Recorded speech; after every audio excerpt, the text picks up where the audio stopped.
Usted debe pensar como una muchacha alegre con sueños de casarse y ser feliz puede llegar a este punto. Les voy a contar cómo.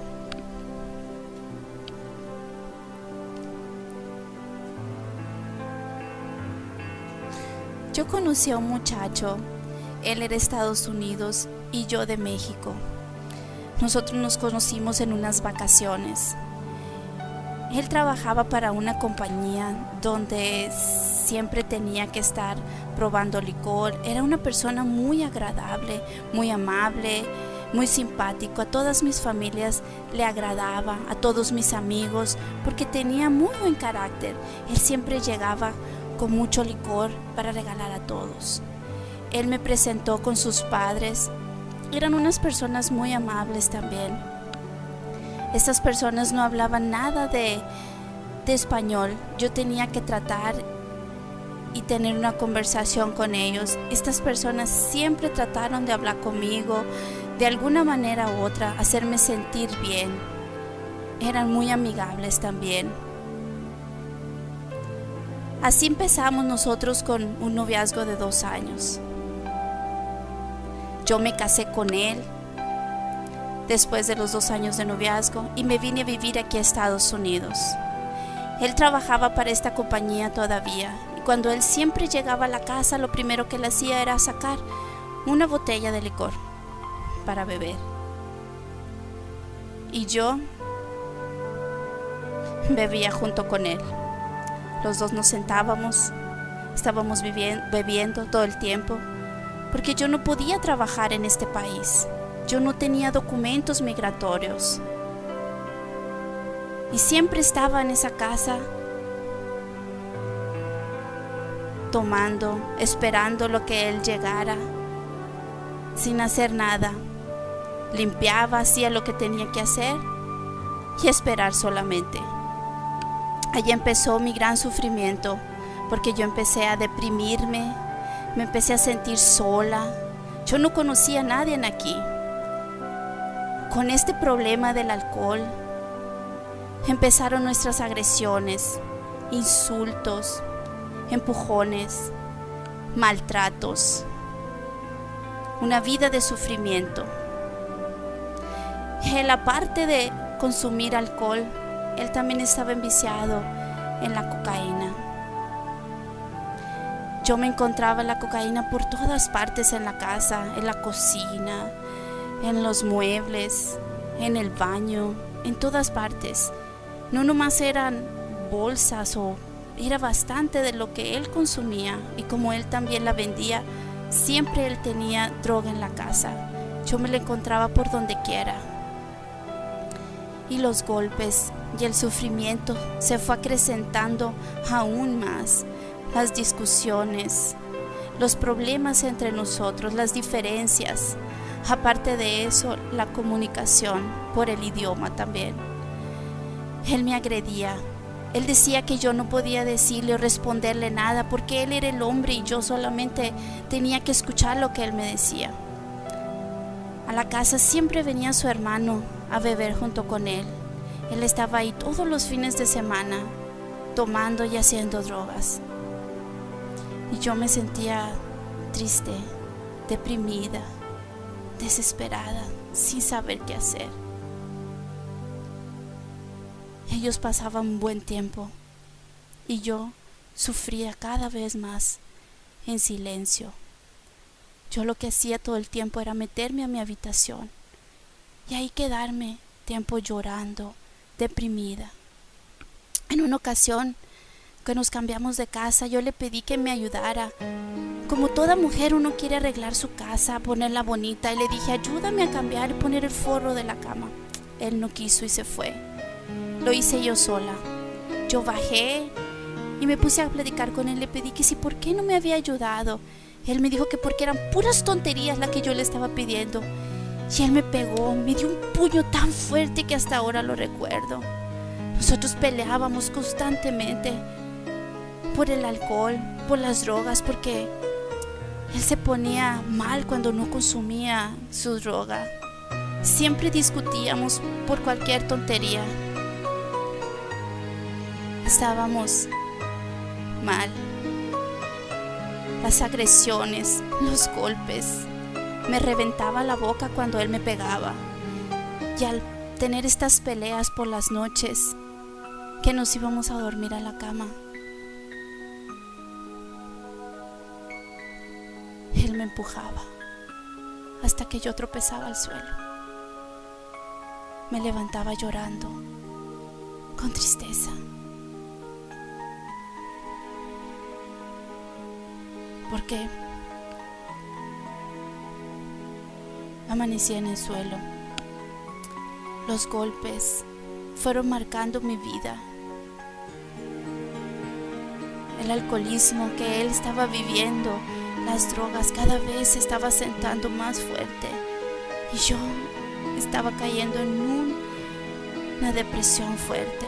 Él venía y me decía que perdóname, no lo quiero hacer. Por un momento estábamos bien, por un momento estábamos mal. Parecía como una rueda de la fortuna. A veces era todo como maravilloso y otras veces por los suelos. Yo me salía afuera a llorar y le pedía a Dios, aunque no lo conocía, y decía: ¿sabes qué? Ayúdame, yo no quiero vivir de esta manera. En una ocasión estábamos en la casa y yo ya estaba harta de la situación y le dije: voy a hablar a la policía, y su hermano me dijo: si tú hablas nos van a llevar a todos porque estaban haciendo drogas. Yo conocí una persona que me enseñó a tomar notas de lo que estaba viviendo. Me dijo lo que tenía que hacer una mujer que ha sido víctima de violencia dentro de su hogar. Escribe las cosas, tómate fotos para que te tomes la foto de la evidencia, para que puedas mostrar lo que estás viviendo dentro de tu hogar. En una ocasión yo llegué de México y quise llegar a mi casa y él no me dejó entrar. Yo fui a visitar a mis padres y él me dejó entrar a mi casa. Esa noche tuve que dormir en un shelter junto a otras personas. Como él ya no me llevaba a México, yo me tenía que ir en autobús. En una ocasión él me tiró del carro, me dijo: bájate del carro. Y yo me tuve que bajar. Yo iba a ir esa vez a visitar a mis padres y me quedé llorando porque no tenía mis papeles, me los había quitado. Después regresó y me los tiró en el suelo. Continué con mi vida, seguí trabajando y pasó el tiempo. Al encontrarme yo en la soledad, sin amistades, yo pensé que ya estaba lista para otra relación. Como toda mujer, en búsqueda de un sueño, de formar su hogar, yo fue ahí donde conocí a mi segundo esposo. Yo, sin darme cuenta de las señales de alerta, me volví a encontrar en otro ciclo de violencia doméstica. Yo no podía vivir de esta manera. Yo no quería vivir de esta manera.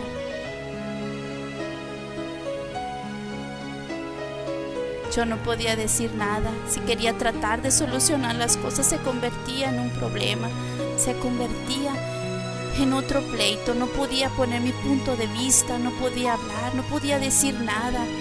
Yo me sentí una mujer oprimida, sin derecho a hablar. La manipulación fue tan grande, física, psicológica. Yo empecé a hablar con un grupo para que me aconsejaran, para que me dijeran qué era lo que tenía que hacer. Cuando tuve a mi hijo, esas cosas se acentuaron. Tenía problemas.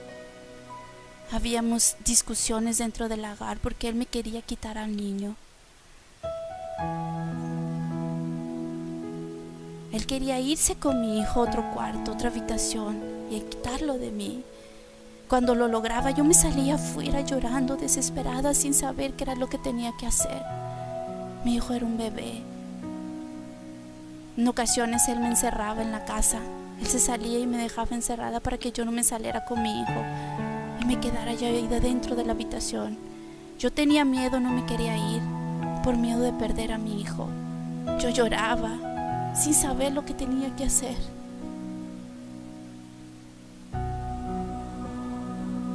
Yo pensaba en ese niño. que yo no quería que él viviera una vida igual de esa manera. Él me tiraba los platos de comida cuando no le agradaba, cuando estaba enojado, para que yo limpiara, para humillarme. En una ocasión su hermano se iba a casar y él se iba a llevar a mi hijo.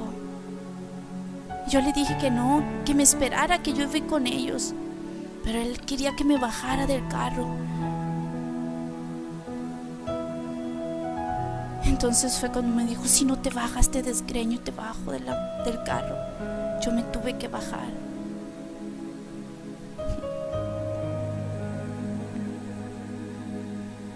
La vida estaba destruida. Yo sufría en silencio. Dentro de mí había un sufrimiento enorme.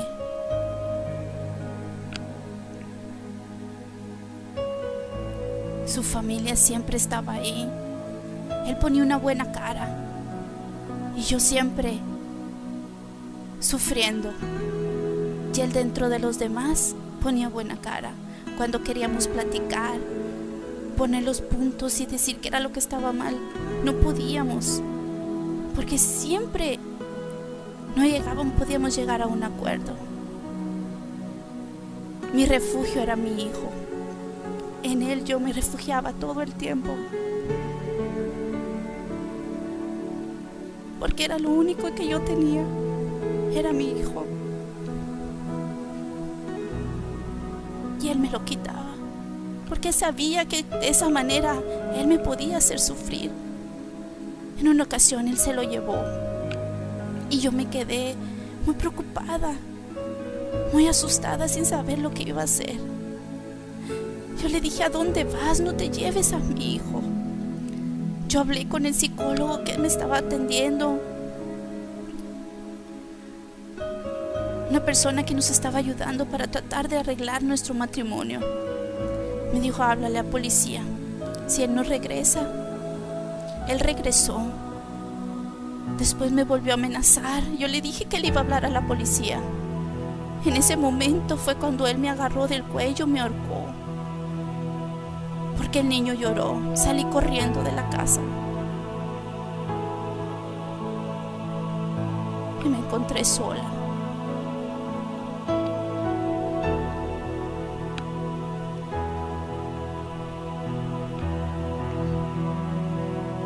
Estaba sola.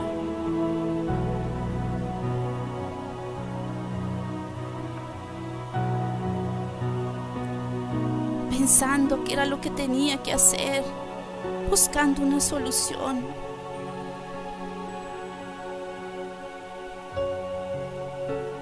No sabía lo que tenía que hacer. Mi mente estaba destruida.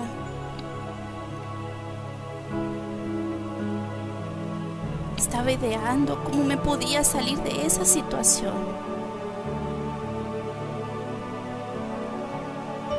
En una ocasión vi un programa en la televisión de Pare de Sufrir, y ahí fue donde yo tomé la decisión de acudir a la iglesia. Yo llegué,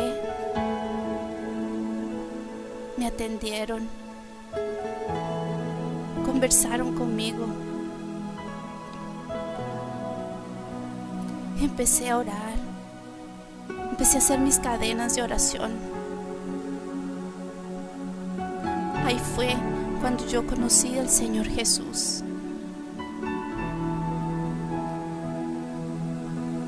Ahí fue cuando Él cambió mi vida.